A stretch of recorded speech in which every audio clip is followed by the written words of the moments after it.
I'm not gonna lie to you. There is a big debate right now. And actually, I seen it all through YouTube, Reddit, all this other stuff. Even Discord servers. Okay, so the biggest debate up to right now, like one of them, instead of the skill issue or cheese rant, and we are not going to talk about that today, or talk about the community's fault today. I promise. What we are going to talk about today is Sparking Zero actually undercooked? See, yeah, I think I surprised y'all. Well, you can see by the thumbnail or title. But I'm not gonna lie to you. The fact that people are thinking this is crazy. But then, I'm not gonna lie to you. The more I play the game, the more I dive myself into, and the more I think that, hey, there could have been way more things in this game. Or maybe it's more of like this feels kinda rushed in some sort of weird sense. And you know what? I believe it actually is undercooked. See, this is where we're going to get down to the real situation. I think Sparking Zero is actually undercooked. Now, am I really going to complain about it? Like, as in, oh, this is the worst game ever and they rushed it. No, not really. I'm going to just say they could have done way more. They could have done way more. For all the time they had to do Sparking Zero, they could have done way more. Let's get real here, guys. You know it, and I know it. The first thing I always think about is usually the tournament modes, okay? Let's talk about the tournament modes real quick. Fighters... No, my bad. I'll mention fighters in a bit. The tournament modes. Okay, so one thing I really do like about Dragon Ball games is that the tournament modes. The tournament modes were always so fun. And if you don't know what I mean, there is a feature in the game, right? Where you can do offline tournaments and online tournaments, which is really cool. And you can do different type of tournaments. There is the battle of, I think the War of Destroyers, Battle of Destroyers, Tournament Power, Cell games, Yamcha games, the World Tournament. You can do a lot of games. You can do a lot of tournament modes in the tournament mode, like a lot of game modes or game settings and rules and no rules, eliminations, no eliminations, pretty good stuff. But there's like one problem I truly have. It's just the fact that they didn't add the computer, CPU versus CPU. See, this is where I really get down to things, okay? This would have been a hell of a thing to add because that would have been fun. Because you can truly see if really how the CPUs really fight each other in a tournament mode. Even though technically they could have the same settings on weak versus very strong, it's a different environment. How do they switch their characters? How do they fight? Can I see something that they're doing that I'm not doing right? You know what I mean? That you see? And I think it would just been very entertaining. That's just one of the offline modes that are, I think that's just one little small detail. Just one small thing. That's small. So I'm not really mad about that. I'm just like, dang, I can't believe they didn't put that in the game. Okay, let me give some more examples. I think move selection should have been in this game. See, one thing about me is that I like characters for who they are, right? So if you give me a move, right, I'm not saying it should be like Xenoverse, but I am saying, okay, for example, early Z Goku is the perfect example, actually. In the story mode, right? Exactly in the story mode, right? Early Z Goku he doesn't have no Kaioken moves until he gets into the Saiyan Saga, like deeper into the Saiyan Saga. He had other moves. I forgot what they're called, but he had other moves, right? This should have been one of the features in the game. The only time where we can actually switch our moves, like willingly without transforming, is Goku Super, Goku Broly movie Super, right? It's an outfit. It's called the Power Pole outfit. It switches his any of his rush moves into a Power Pole rush move. And it's actually really good. It's really good. Don't get me wrong. It's really cool. But I don't think it should have just been for Goku. I think I think it should have been for other characters. Like, for example, what if I want a Final Flash on, well, what if I wanted a rush move on a Vegeta, you know, on my Super Blue Vegeta? I think Vegeta has two rush moves in Vegeta Blue. The first one is actually the move, it's technically the throw that he does the Rose Goku Black. So, you know, it's basically just a beatdown. But I think that move should have been included in the game as in like a rush move. Because that would have been just as cool. He could have still did the special for Goku Black, but it would have set the tone if they would have added the rush move of the pounding, you know what I mean? For Rose Goku Black, as in like not just as a throw, but as a rush move, you know what I mean? Okay, what's another example? There is a lot of examples to this. Okay, Ultimate Gohan. Ultimate Gohan has a throw. No, a rush move where he kind of like, remember the first time he actually went against Super Boo? He does a certain rush move and it's very cool. It's not burst rush. It's another move. It's kind of like it's kind of like a taunt rush move in a way. But I think the point I am trying to state is that there are so many ways you can make a character and put so many moves. And I don't mean like you have to make every character have 10 moves. At least 2, 3, you know? Because I like my characters to have like one rush move, one key move, and one ultimate. You know what I mean? Now their abilities can stay the same. But if you're gonna change the skill set, you might as well change the abilities too, you know what I mean? Or willing to. Like I'm not saying my cooler should have like a auto spark or something. I'm not saying that. I'm saying like how do I explain this?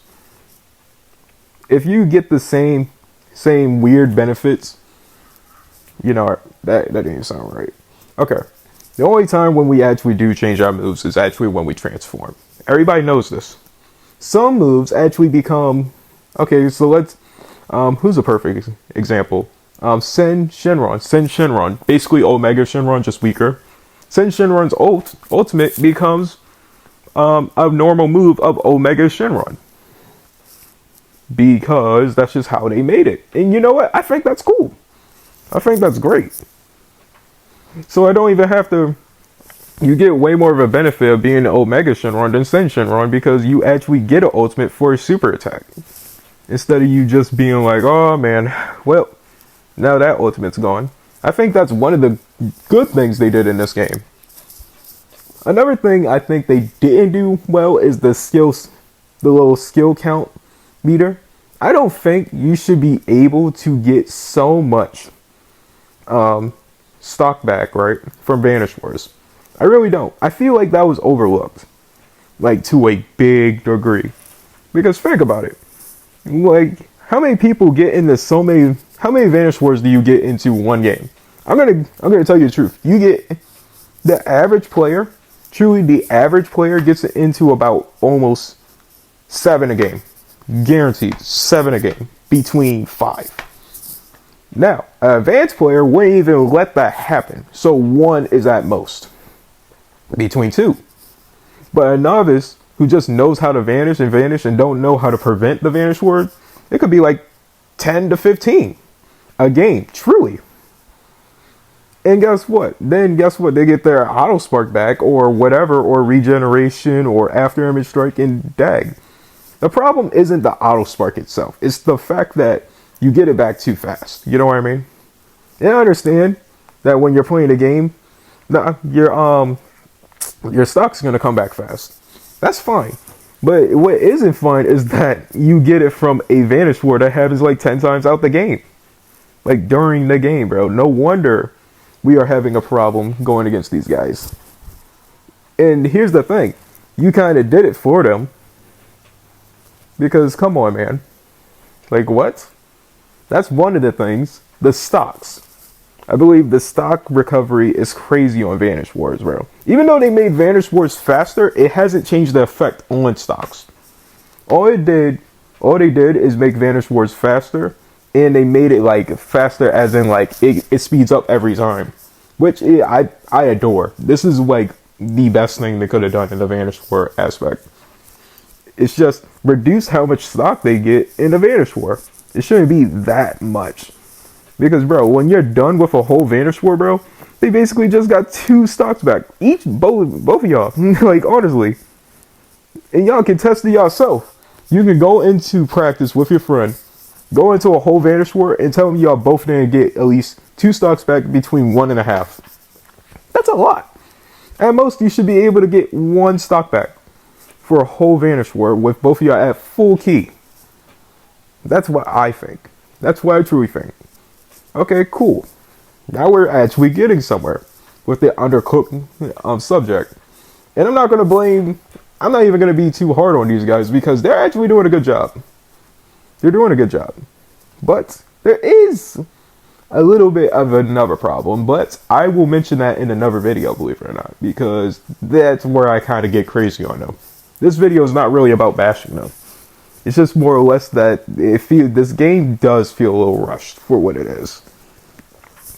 Okay, let's see. They wanted a more lore accurate game. And you know what? I respect that. I really do. I really do. Like, okay, you see this match I'm about to do?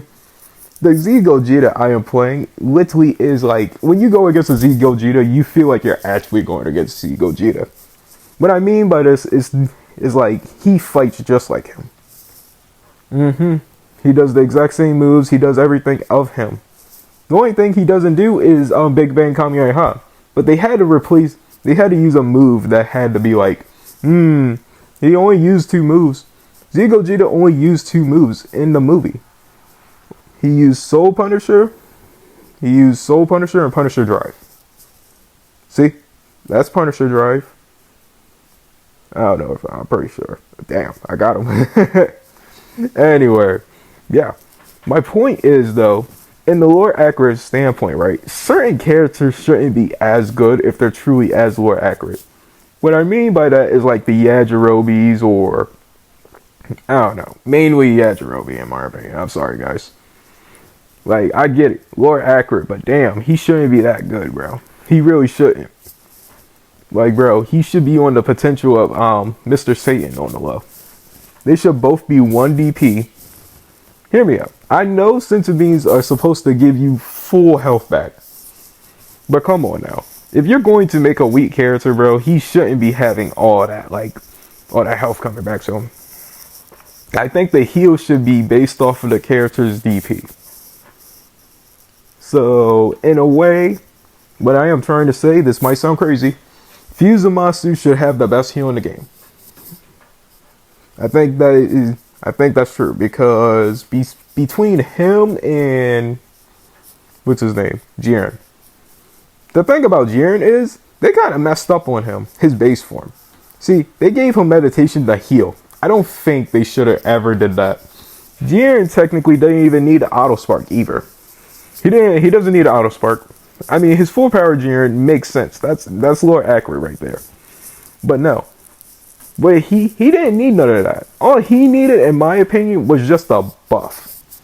Jiren just needed a buff. And they gave him meditation. Meditation should have been the buff, in my opinion, instead of a regen. Because who's actually going to use regen to heal?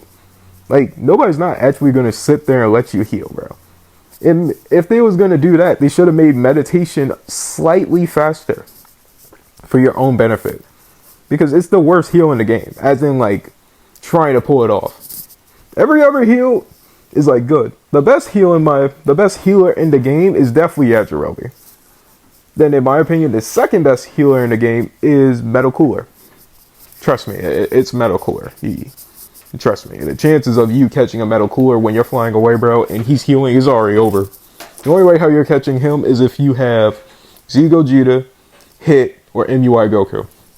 That's the only way. Or matter of fact, let me change that. Majin Vegeta. You'll know why if I said Majin Vegeta. But, look. The lore accurate standpoint is a little off. I get it. You wanted to put meditation on Jiren because that's what he was doing in the Tournament of Power. That's what we was doing the first time we ever laid eyes on Jiren. He was meditating, right? Like, honestly, he was meditating right behind the waterfall. But guess what? That is not how... That's like forced lore accurate. You know what I mean? Forced lore accurate. I think that's going to be a new term of mine. It's not the fact that he's meditating. It's the fact that he doesn't gain nothing from it, really, except for healing. If that was a true lore accurate Jiren, he should have gained like a faster ki charge with it. And maybe attack power. Not 4 times, but at least 3 times attack power. You know, like, you know what I mean with the buff.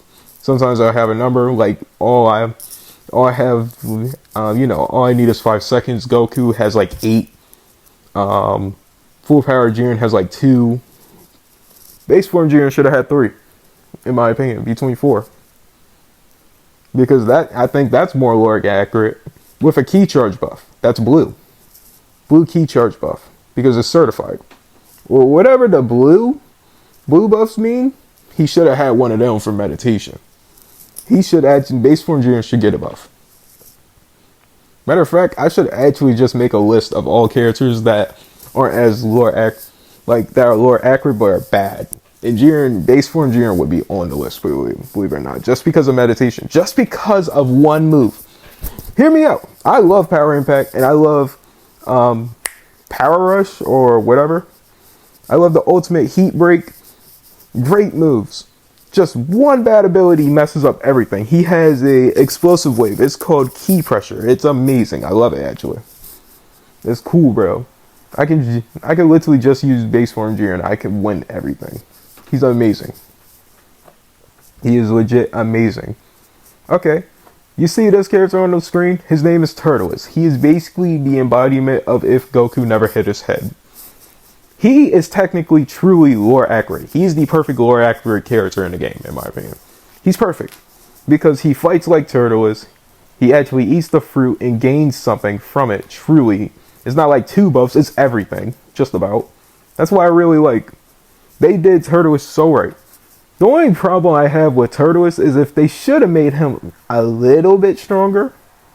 Just a little bit, as in like just from his fruit, not him himself. He is a low class Saiyan that died in Saiyan Saga, just a little past Saiyan Saga. So he shouldn't be that crazy, but the Tree of Might should have gave like, I think it gives like 2 in everything. It should have gave like 3 or 4, in my opinion. Yeah, I know y'all Turtles mains are like, yup. Like, yo, I love Turtles too. Lore accurate as hell. They did a great job with him. Because I was like, yo, I do not like his little sudden storm move. But I'm like, nah, that's just lore accurate, bro. It is what it is. He made the meteor burst into a rush move. I like it all. I like the idea of Turtles.